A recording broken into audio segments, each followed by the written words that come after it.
The main piece on our opening night program, the piece that will open our second half, is Berlioz' Symphonie Fantastique. Berlioz, I wouldn't say he was a crazy man, but he was a very special character. He was in love with that Irish actress, Henriette Smithson, who performed in Paris at the time all the great works by Shakespeare, all the great Desdemona and Juliet. And he was in love with her, as were thousands of other men in Paris.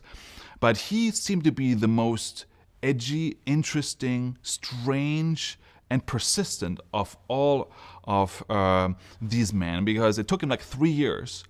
But at the end of those 3 years, she actually married him. This symphony has a program, and Berlioz insisted that everybody in the audience would have that program in hand that Berlioz wrote himself. He was a writer too. And he describes in this program that the main hero of this symphony is a young, sensitive artist, Berlioz himself, of course, who is in love with an unnamed beloved, which was Henriette Smithson, the actress. And Berlioz wrote this symphony while he was kind of depressed because he was refused by Smithson, the actress. And so the program says that the artist is induced kind of with opium and has all these hallucinations, these visions, and all the different movements of the symphony are the different kinds of vision he has. And they all involve his beloved.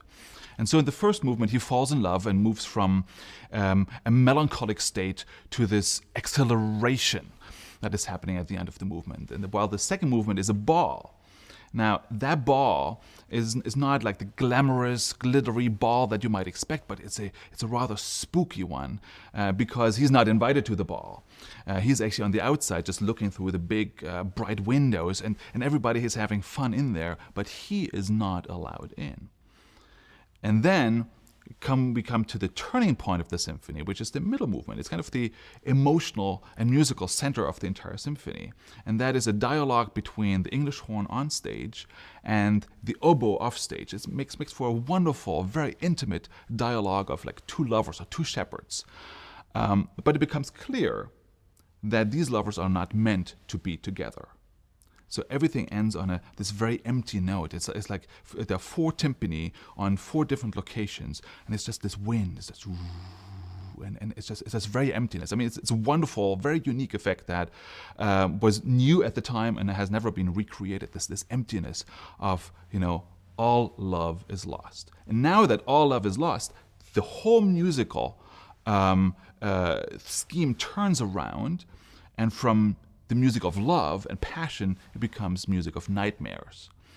And the first nightmare is the March to the Scaffold, which is a very famous piece of music, but it's actually, a rather depressive one because he sees his beloved going, to the scaffold and being executed, which, in Paris, the guillotine was, a daily occurrence. So, it was just a question of time when that would actually be portrayed in music.